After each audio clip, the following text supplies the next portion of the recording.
Hi, I'm Katie from Cottages Pot Riding School.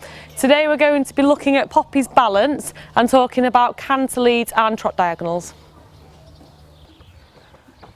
Okay, so thinking about our balance, what do you think you could change to help your balance out and his balance? Yeah, trot diagonal. So, how did, because obviously you didn't check, you just went off what I said. How do you know if you're on the right or wrong trot diagonal? Can you remember?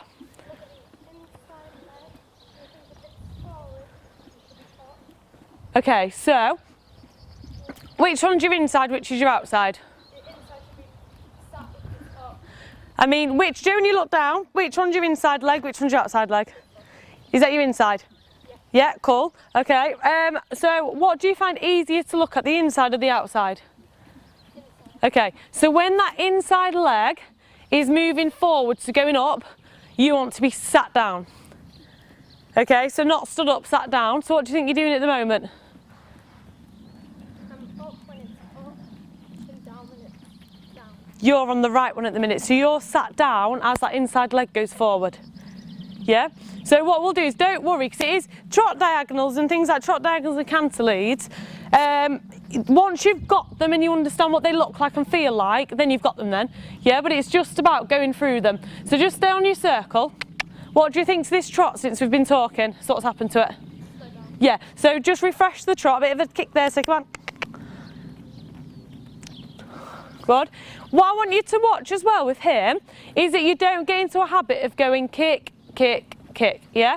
So what I'd rather you do is sit really quiet. If he drops off your leg, 2 big kicks, sit quiet again, yeah? Because you want to try get him to a point where you say trotty trots and then he doesn't slow down until you've made a transition to come back to walk, yeah? Or you've tried to slow the trot down or shorten the stride, okay? So go large. And out of each corner, wait to look up tall and push that trot on. So go. And if he doesn't give you a reaction off your leg the first time, give him a tap with that stick. Say, come on. Yeah, good. How does that feel? Much better. Yeah, much better. Good.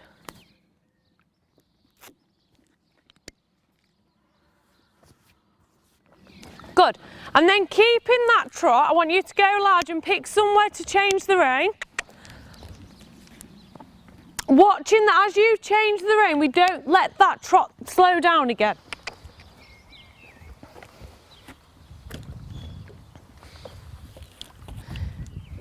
Yeah, very good. Well done for changing that trot diagonal. Okay, and then bring him onto a circle for me. Well, good. And then circle. Okay, so we just hopped into canter and then you came back down to trot. So have a little look. Do you think you went back onto the correct trot diagonal or onto the incorrect? No, right. Yeah, very good. You're on the right one now. Good. Okay, go large. And what I want you to do is just have a little play with him on your own. Go large, and I want you to change the rein, do some circles, and tell me what you notice about this horse. So he does something, okay, with his body and neck and the way he moves. I want you to be thinking about things like straightness, corners, which range you find him easier to turn on, do circles, go into your corners, which range you find it a bit more difficult to do that on. And I want you to tell me what you notice with him, yeah? Good, and then just change the rein again. So you've just told me he always looks to the left. Because he looks to the left, what do you think then, what effect do you think it has on his body? Okay, so what I mean by that is, just because he's looking to the left, does that mean his body goes to the left? Does his body stay quite straight? Or does his body swing out to the right? What I want you to do, Poppy, is just before you put him into trot, with the mirrors, yeah, they're quite good in this school because you've got a really nice long side leading up to them, yeah, but obviously on both sides. So what I want you to do is, using the mirrors, you can really tell how straight he is. Yeah, so when you're trotting round, if you notice in trot, or you'll probably notice it a bit more in canter, yeah, that he's drifting one way and looking one way, I want you to start to fix it. So how do you think you can stop Frankie from swinging his body out and looking to the outside? Gently with this hand. Yeah, so inside leg on, a bit of a feel down your inside rein. But if you do that, say, what do you think then's going to happen? So if you have a bit of a squeeze down your inside rein, yeah, you might slow down, but no, you've just said you've got your inside leg on, so that's obviously pushing him and keeping him going. But you don't want to then turn him. Yeah, because what you could cause is by turning him like this, you could turn the front end and then move the body out by putting your inside leg on, which is then going to make him go like this. Yeah? So what I want you to do is not neglect your outside rein. So your outside rein is there for straightness. So you're going to keep both hands even like this with your reins. Outside hand at the base of his neck, so it is with her. Yeah, and you're still going to have a bit of a contact down that rein. But then to get him to start to bend to look to the inside, that's when you can just slightly open this one, little squeeze, inside leg on. But don't forget to keep that rein, yeah? Because then that'll stop him from then swinging out. Good, so forwards to trot again. Okay, do that again, so forwards to walk. Okay, why do you think I'm going to tell you to do that again? Yeah, it wasn't very forward, good. So just really get the walk marching on. So what I think happened was, we had the walk a little bit lazy. He was dawdling, daydreaming, we said trot on, and it was a bit delayed. So I'm glad you noticed that. So now get him really marching on, say come on, pay attention. Good, and then when you get to C, forwards to trot, and I want it to be right on that C marker.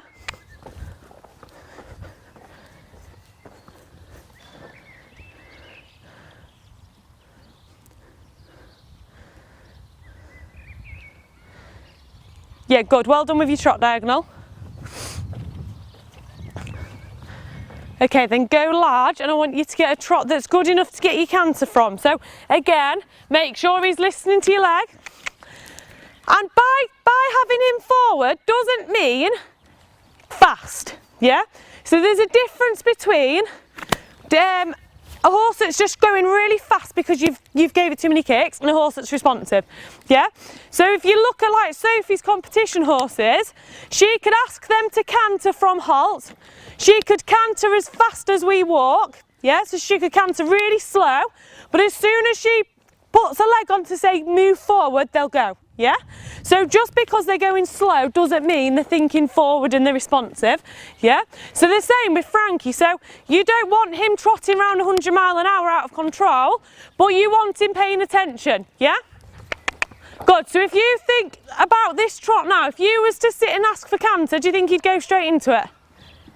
No. So without necessarily adding any more speed, bit of a kick, say come on, off your leg, there, well done. Yeah, could you feel like you got an instant reaction? Yeah, good, well done.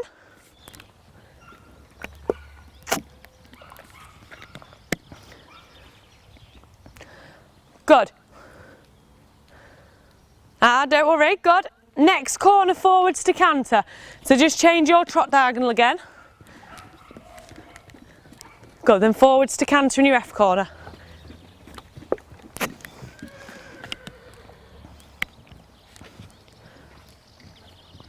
Good, okay, so what do you think to this canter? Yeah, he's just gone into it a little bit lazy, hasn't he? What about his canter lead then? So going back to balance like we did with your trot diagonals, do you think he's on the correct canter lead or incorrect? Correct. Correct one, good. How can you tell he's on the correct one? Inside leg is up. Yeah, so if you was to look at him, whilst you sat on him or from the ground, you can see that those inside legs are doing a bigger hop forward, aren't they, than the outside? Yeah? What other way can you tell if he's on the incorrect one? So if you couldn't necessarily see it, can you sometimes feel it, do you think? Yeah? Good. So when you're on the horse and on the incorrect canter lead, when you hit a corner or a circle, they can be quite wobbly, yeah, because they feel a little bit unbalanced. Good, then circle at the A end.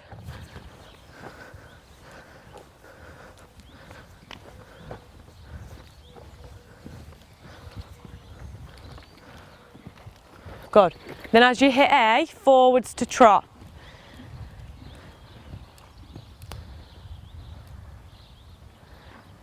Okay, I just want to do that trot transition again.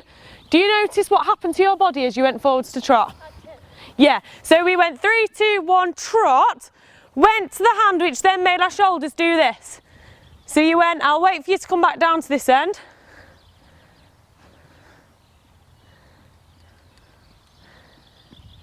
Good, and then just go forwards to walk there for me. Okay, and then forwards to halt. So you've just done it into your walk transition as well. What I want you to think about when you're doing a downwards transition, so from canter to trot, trot to walk, that you almost stand up and do it. Yeah, so you go and trot, standing up, pulling, which is then making your body do this. Yeah, so what I want you to think is, especially on a horse like Frankie that will always come back down to trot and always come back down to walk, because he can be quite lazy, when you do your trot transition from canter, rather than thinking and trot and doing a big pull, just think heel down, shoulder nice and tall, little squeeze, and he'll always come back down to trot. Yeah, because then you don't get this feeling, and by doing that big pull, usually then we'll make it go into quite a slow trot. The same as, have you ever been on something that he might do this, where you've been in trot, you've asked for walk and then they've pretty much stopped. Yeah, because what you've then done is the same, you've gone from a nice trot, you've gone walk, big pull, which they don't necessarily need, and then it's made them just slam the brakes on. Yeah, so I want you to think a little bit less when you're doing those downward transitions. Yeah, when you think about canter leads, why is it that he has two different canter leads then? So why does he have a right canter lead and a left canter lead, but he doesn't have it in the trot or the walk? Do you know what the difference is? I know it's to do with the first foot that goes forward and the 3 that follow. Yeah, so it's his footfalls, yeah? Can you remember what your footfalls are? I think it's 3 beats for canter or 2. Yeah, 3 for canter. How many's in trot?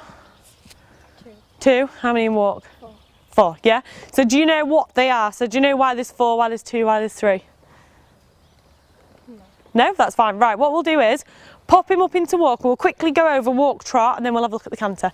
Yeah? So in the walk, if you can get him marching on, then have a little feel of how he moves. What happens to your body? So if you just relax and sit there in the walk, what do? Do you sit really still?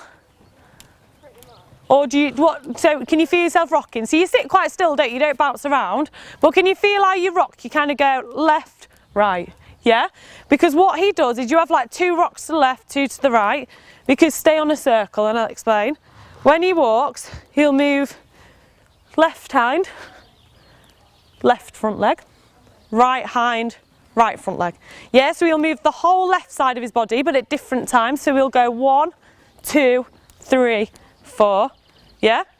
And then he'll obviously move the opposite side as well. So we'll go 1, 2 left, 1, 2 right, yeah? 3, 4 right, sorry. So get him marching on. Good, so can you feel that? Yeah? If when you're counting, it goes 1, 2, 3, 4, 1, 2, too slow, yeah? So you want it to be really even, so you don't want it to go 1, 2, 3, 4, 1, 2, 3, 4, because then it's out of time, yeah? You're not in a rhythm. Yeah, the same, you don't want it to be how I was counting really slow. Yeah, so get him marching on, and you want it to be 1, 2, 3, 4, 1, 2, 3, 4. Good. Okay, then forwards to trot.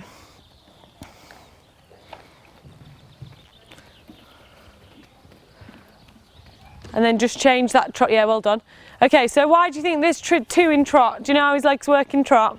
It's diagonal pairs, isn't it? Yeah, very good. So diagonal pairs, so we won't go over that too much because you know that one. Good, so diagonal pairs, a good thing that gives it away with trotting, if you forget how many footfalls there are, is that you go up and down. Yeah, so 1, 2, 1, 2. Good, to help you with those transitions, so do you know before how I said when you went from trot to walk and he almost slammed his brakes and he went really slow? Think about your footfalls. So I do it a lot, especially jumping, like in the canter. I'll count the footfalls. I'll think 1, 2, 3, 1, 2, 3 to keep me in a rhythm. I want you to do the same whilst you're trotting and walking. Yeah. So I want you to go from a really good 1, 2, 1, 2, 1, 2, 2 beat trot into a good 4 beat walk. Yeah. So I don't want you to go 1, 2, 1, 2, 1, 2, stop. 1, 2, 3, 4, 1, 2, 3, 4. I want it to go from a really good 1, 2, 1, 2, 1, 2, 3, 4, 1, 2, 3, 4, yeah? Does that make sense? Yeah, good. So when you're ready, forwards to walk, So just think heel down, sitting trot, shoulders up, marching on. Yeah, good. Okay, then forwards to trot again.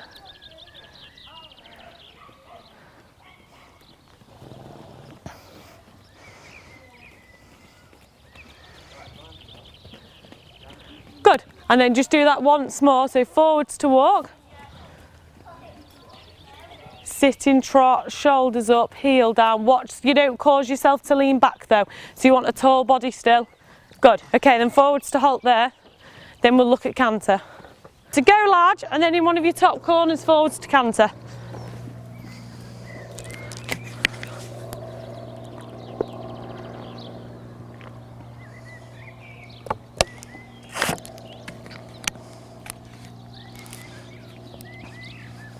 Good, so can you feel in the canter how it goes 1, 2, 3, 1, 2, 3, 1, 2, 3, yeah? You can hear it as well a little bit, can't you?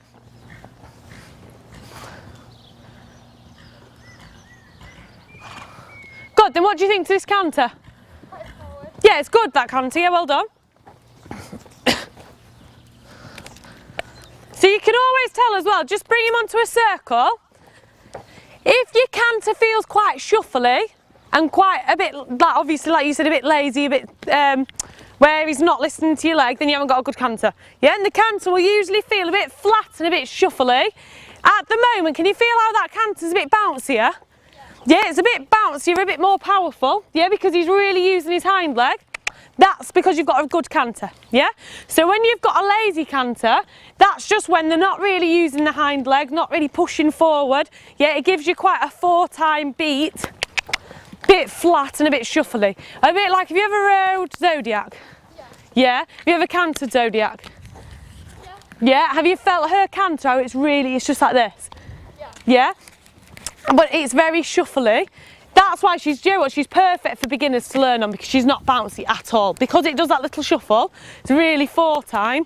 Yeah, it's not very bouncy. Whereas Frankie, if you learn to canter on him, it'd be quite tricky because he's so bouncy, isn't he, when you get a good canter going? Good. On the circle using the mirrors, I want you to go forwards to trot, watching your position. So like we said before, don't just do a big pull back. Think heel down, shoulders tall and trot. That, well done, don't worry. And trot, good. What I want you to watch is that you go a little bit defensive with your position. So you either go, now that we've fixed you doing this, you're now doing that. Yeah, which like then, as you went into trot, you did a really nice trot transition, but then landed a bit like this, which then made him shoot back off into canter. Yeah, so just do that once more. So it's go forwards to canter. Watch you not leaning back, good. So imagine I've got a piece of string on the top of your hat, Poppy, and I'm pulling you up like this, yeah? You're not allowed to do this. Yeah, you won't do that. You just go as tall as you can. Good. So do one more circle. Good, and then in your next corner, forwards to trot, have a little look in the mirror if you can, because you'll be facing it. Keeping a tall body, so don't let yourself go right back to the back of that saddle. Yeah, really good. Yeah, could you feel the difference then? Yeah? So it looked effortless. Your position didn't change, it just looked really, really smart, yeah? Good. Good, and then using your mirrors, forwards to walk. Don't let that body fall back though. Yeah, there you go, well done. Better, yeah?